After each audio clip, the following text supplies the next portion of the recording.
নমস্কার বন্ধুরা, এই মুহূর্তে আমি বাইলানি বিষপুরে আছি। এসছি পুকুর শুকনো করার পর মাটি পরীক্ষা করলাম, সমস্ত কিছু দেখলাম, মাটির ময়শ্চারাইজ, পিএইচ এবং মাটির যত রকমের যে সমস্যাগুলো সেগুলো সব চেক করলাম। তাতে করে একটা জিনিস দেখলাম, চাষির লক্ষ লক্ষ টাকার খাবার কিন্তু এখনো এই মাটিতে পড়ে আছে। কিভাবে পড়ে আছে তার পুরো ব্যাপারটা উন্মোচন করব এই ভিডিওতে। সম্পূর্ণ ব্যাপারটা তুলে ধরবো আপনাদের কাছে, যে কিভাবে চাষির টাকা নষ্ট হয়, কিভাবে চাষির টাকা ওয়েস্টেজ হয়, সেগুলো তুলে ধরবো। তো পুরো ভিডিওটা দেখার জন্য অবশ্যই বলবো চ্যানেলটাকে সাবস্ক্রাইব করুন, পাশে থাকুন। আর প্রত্যেকেই সিএইচএ অ্যাকোয়া বায়োটেক আপনার ফেসবুকে চাইলে সার্চ করুন, আপনার ইউটিউবে চাইলে সার্চ করুন, এবং আপনারা সমস্ত সোশ্যাল মিডিয়াতে সিএইচএ অ্যাকোয়া বায়োটেক সার্চ করলে আপনারা কিন্তু পেয়ে যাবেন। তো যেটা আপনারা দেখছেন এই কিন্তু অরিজিনাল লেয়ার, ফিশারির লেয়ার কিন্তু অরিজিনাল।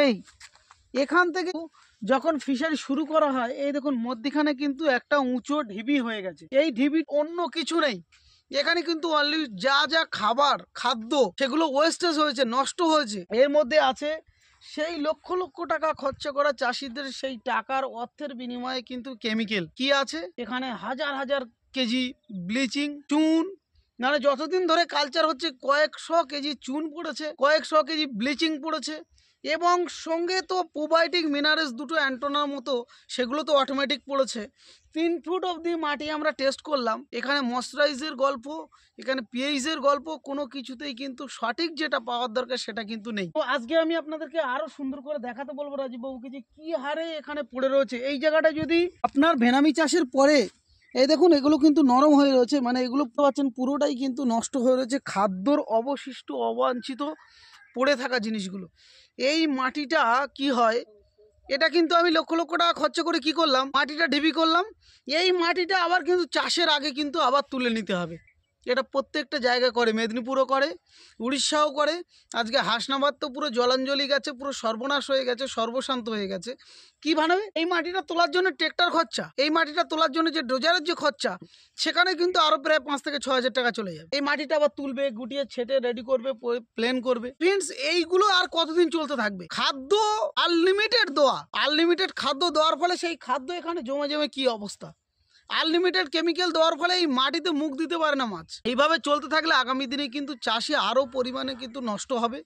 তাই আমরা যেটা আপনাদের কাছে তুলে ধরার চেষ্টা করছি, অর্গানিকে করলে এই মাটিটা কিন্তু আপনার তোলার দরকার হবে না। অর্গানিকে করলে এই মাটিটা কিন্তু আপনার এত ঢিপি হবে না। অর্গানিকে করলে অবাঞ্ছিত যে খাদ্য, যেটা নষ্ট হওয়ার কিন্তু ভয় থাকবে না। এবার ডেলি 3 দিন অন্তর 4 দিন অন্তর যে আমরা মেডিসিন করাই, সেই মেডিসিনটা কিন্তু আপনারা যদি অর্গানিকে করেন এত কিছু আপনার কিন্তু করার দরকার হয় না। তার সাথে সাথে কি হয়, এত অক্সিজেনের জন্য এত লক্ষ লক্ষ টাকার তেল নষ্ট হচ্ছে না। এর সাথে সাথে আপনার কি হচ্ছে, মেডিসিন যেটা আপনারা 10 দিন অন্তরে যদি আমরা করি, সেখানেও কিন্তু ব্যালেন্স করা যায়। মাছের সঠিক সময় খোলসটা চেঞ্জ হওয়া, মাছের সঠিক সময় তার যে মিনারেলসের ঘাটতি, প্রোবায়োটিক ঘাটতি, সেটাকে ঠিক করে দেওয়া, এইটুকুই তো ব্যাপার। এর জন্য লক্ষ লক্ষ টাকা খরচা করে টেকনিশিয়ানদের কাজটা কি, যতক্ষণ না মাছ মরবে, যতক্ষণ না মাছ ভেসে উঠবে, ততক্ষণ তুমি মেডিসিন দিয়ে যাও। চাষি তো জানে আমার ডাক্তার বলছে মানে আমাকে ওটাই করতে হবে, নাহলে আবার গালাগালি করবে। তো ফ্রেন্ডস, আপনাদের কাছে একটা কোশ্চেন, যে চাষির থেকে বড় টেকনিশিয়ান কি দুনিয়াতে কেউ আছে, যে মাছটা তৈরি করে, যে মাছের সমস্যা সবসময় দেখভাল করছে?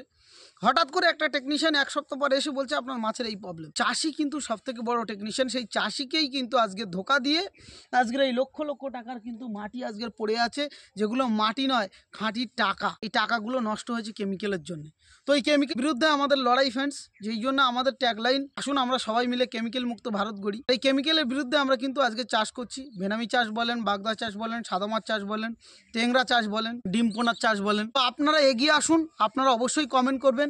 আর এই যে ঢিবিওয়ালা খাদ্যর বারে আপনাদের যদি কোনো কমেন্ট থাকে অবশ্যই জানাতে পারবেন, অবশ্যই আপনারা জানাবেন, ফোন করবেন, হোয়াটসঅ্যাপ নাম্বারে কল করবেন, যোগাযোগ করবেন। থ্যাংক ইউ সো মাচ, সবাই ভালো থাকুন।